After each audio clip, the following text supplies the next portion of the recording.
Assalamualaikum, kita lanjut lagi ya tentang sistem saraf pusat. Jadi, fungsi otak berikutnya itu adalah area motorik, di mana area motorik ini nanti dia keluarannya itu adalah pergerakan, sekresi neuroendokrin, sama respon visceral. Yang paling utama adalah pergerakan otot rangka, di mana nanti hemisfer itu akan ada yang namanya kortek motorik primer sama area asosiasi motorik.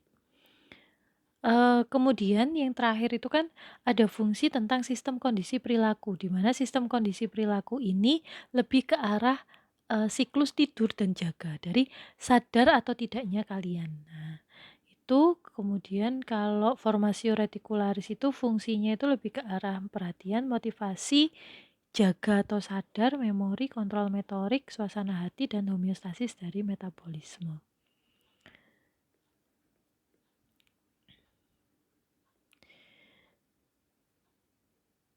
Ada yang namanya irama sirkadian, di mana irama sirkadian ini dia adalah suatu pola atau ritmik yang sudah ada di dalam tubuh kita dan dia berjalan karena dia pola dan ritmik ya.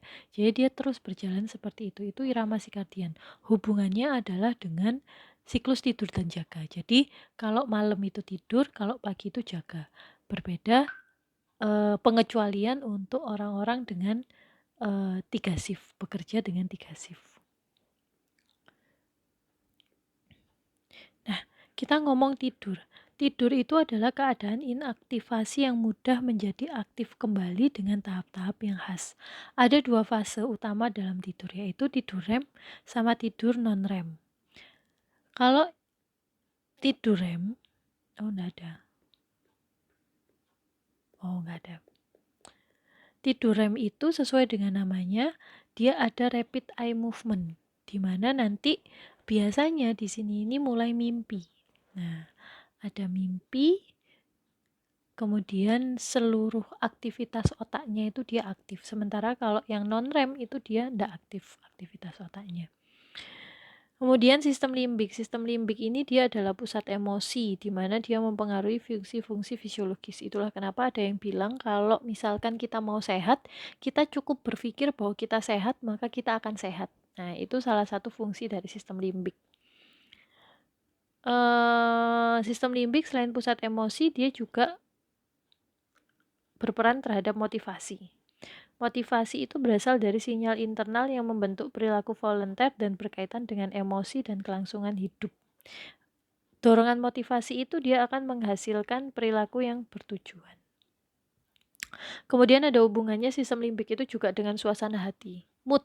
Nah, kalau misalkan ada gangguan, biasanya kita kasih obat neurotransmitter karena gangguan suasana hati itu ada ketidakseimbangan dari pengeluaran dan eliminasi dari neurotransmitter di dalam otak.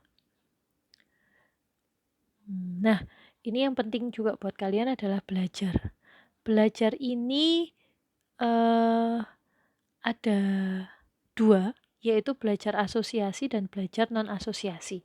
Kalau kalian tahu kumon, kenapa kumon itu dia mudah sekali dikerjakan, itu karena dia asosiasi, Dek. Jadi metodenya kumon itu adalah metode belajar asosiasi. Jadi dia mengasosiasikan 2 rangsang. Kalau yang non-asosiasi itu biasanya perilaku imitatif. Kebanyakan belajar bahasa. Itulah kenapa kalau belajar bahasa itu kalian akan lebih mudah untuk mengikuti. Misal nih, kalian nggak tahu bahasa Inggris sama sekali, coba aja kalian selama 2 minggu gitu kalian nonton semua tontonan berbahasa Inggris dengan subtitle tentunya, dan juga dengan suara yang bagus, maka otomatis kalian akan bisa belajar bahasa Inggris. Itu bahasa. Tapi tidak berlaku untuk belajar grammar dan lain sebagainya. Hanya untuk kalian tahu itu bahasanya. Itu bisa dicoba, itu mungkin daripada susah ya. Harus les-les bahasa Inggris. Nah, pada proses belajar itu ada 2 metode. Ada metode habituasi dan ada metode sensitisasi. Kalau habituasi itu stimulusnya berulang-ulang. Jadi misal nih, kalian belajar hal yang sama terus berulang-ulang, maka akhirnya dia akan masuk ke dalam otak kalian. Atau sensitisasi, di mana sensitisasi ini, ada suatu rangsang berintensitas tinggi. Misal nih, contohnya ini, kalian maju terus salah. Nah, itu adalah rangsangan yang berintensitas tinggi. Biasanya kalau sudah seperti itu kalian akan ingat terus. Nah, itu adalah proses sensitisasi, bedanya di situ. Kemudian memori. Nah, memori ini, eee, dia itu selalu dimulai dari short term. Jadi nggak bisa memori itu langsung masuk ke long term. Memori jangka panjang itu nggak bisa, dia pasti dimulai dari memori jangka pendek dulu. Nah, nanti memori jangka pendek itu dia akan dikonsolidasikan, baru dia akan menjadi memori jangka panjang. Memori jangka panjang sendiri itu dia ada memori refleksif dan memori deklaratif. Tergantung pada apa? Tergantung pada prosesnya. Kalau memori reflektif itu dia tidak membutuhkan proses-proses yang disadari. Jadi mungkin ada bagian yang kalian tidak sadar bahwa kalian mengingat-ingat itu. Misal kalian jalan, tiap hari melewati jalan yang sama, atau kalian jalan gitu terus tiba-tiba kalian disuruh mengulang di jalan itu, maka kalian bisa. Nah, itu adalah memori reflektif. Kalian tidak sadar bahwa kalian berusaha untuk mengingat-ingat. Nah, itu memori reflektif. Kalau memori deklaratif itu dia membutuhkan keterampilan kognitif tinggi dan membutuhkan perhatian dan kesadaran penuh. Ini misalnya kalau kalian lagi belajar, kalian membuat mind mapping, kalian membuat itu, jadi benar-benar butuh fokus, benar-benar butuh keahlian kognitif untuk menganalisis. Nah, itu adalah memori deklaratif. Kalau yang memori reflektif tadi itu kalian tidak sadar bahwa kalian memasukkan itu di dalam memori kalian. Nah, konsolidasi sendiri itu dia melibatkan perubahan di hubungan sinaps, bahkan bisa sampai terbentuk sinaps yang baru.